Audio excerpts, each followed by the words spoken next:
Assalamualaikum warahmatullahi wabarakatuh. Hai, apa kabar? Kembali lagi bersama saya Hanum Muyasarah. Bagi Anda yang baru pertama kali menonton, ahlan wa sahlan. Pada kali ini saya tidak sendirian. Berikut adalah nama anggota kelompok 2 dari 12 IPA 1. Aisyah Inneke Nur Fadilah, nomor absen 2. Aniatun Solihah, nomor absen 5. Cahyanisa Alifah Putri, nomor absen 6. Tetri Erwin Saputro, nomor absen 7. Vina Alfa Rohmatin, nomor absen 9. Hanum Muyasarah, nomor absen 11. Rosiana Ramadhani, nomor absen 23. Dan di video kali ini kita akan membahas tentang mujmal dan mubayyan. Kaidah pembahasannya meliputi pengertian mujmal, sebab-sebab mujmal, hukum mujmal, pengertian mubayyan, macam-macam bayan, dan penangguhan bayan. Pengertian mujmal. Mujmal secara bahasa artinya samar-samar dan beragam atau majemuk. Mujmal secara istilah ialah al-lafdzu alladzi la yadullu bi sighatihi 'alal muradi minhu, yang artinya lafaz yang sighotnya tidak jelas menunjukkan apa yang dimaksud. Selanjutnya, sebab-sebab mujmal. Yang pertama, lafaz mufrad, baik itu bentuknya isim, fi'il, maupun huruf yang bentuknya isim. Contoh, wal mutallaqatu yatarabbasna bi anfusihinna salasatu quru, yang artinya perempuan yang diceraikan suaminya menantikan iddahnya 3 quru. Dalam surat Al-Baqarah ayat 228, lafaz quru ini disebut mujmal, mempunyai 2 arti, yaitu haid dan suci. Selain itu, makna di antara 2 macam arti ini yang dikehendaki oleh ayat tersebut diperlukan penjelasan, yaitu bayan. Itulah contoh mujmal dalam lafaz mufrad.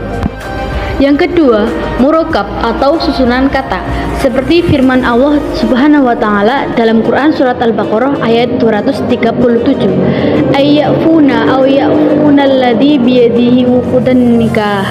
Artinya, memaafkan atau dimaafkan oleh orang yang memegang ikatan nikah. Yang dimaksud dengan ayat tersebut belum jelas apakah wali atau suami.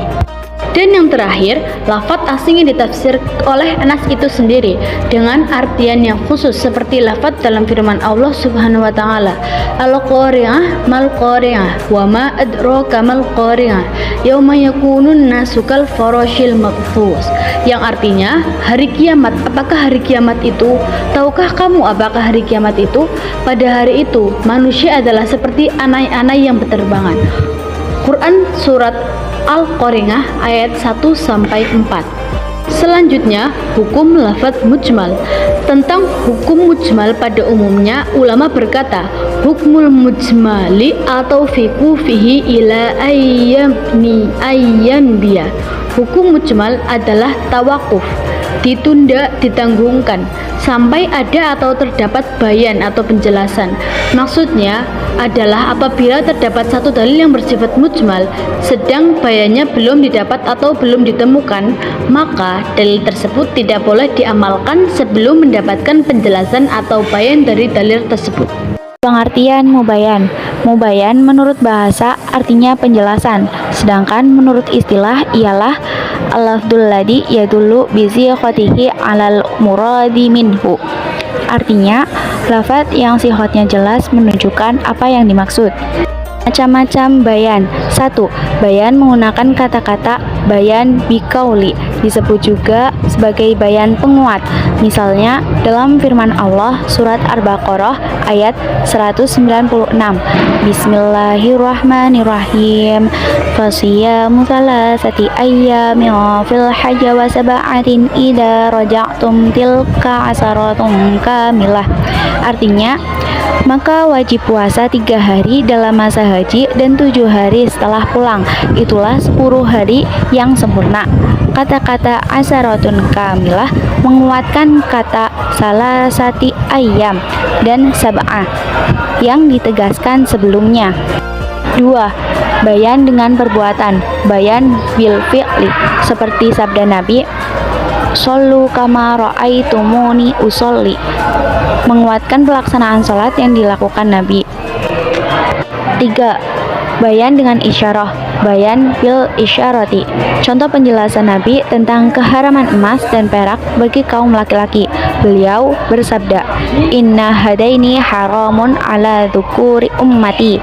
Artinya, sesungguhnya dua barang ini haram atas umatku yang laki-laki. 4. Bayan dengan meninggalkan, bayan bil tarki. Seperti hadis riwayat Ibnu Hibban berikut ini.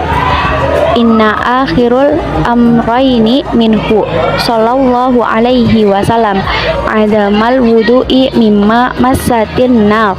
Artinya, yang terakhir dari dua perkara dari Nabi sallallahu alaihi wasallam adalah tidak mengambil wudu karena memakan sesuatu yang dimasak.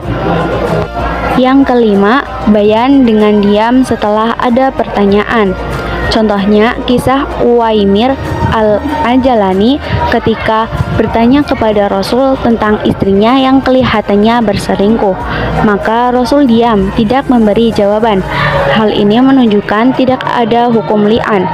Setelah turun ayat li'an, Nabi bersabda kepada Uwaimir, "Qad anzala fika wa fi sahibika Qur'anu wala ana bainahuma."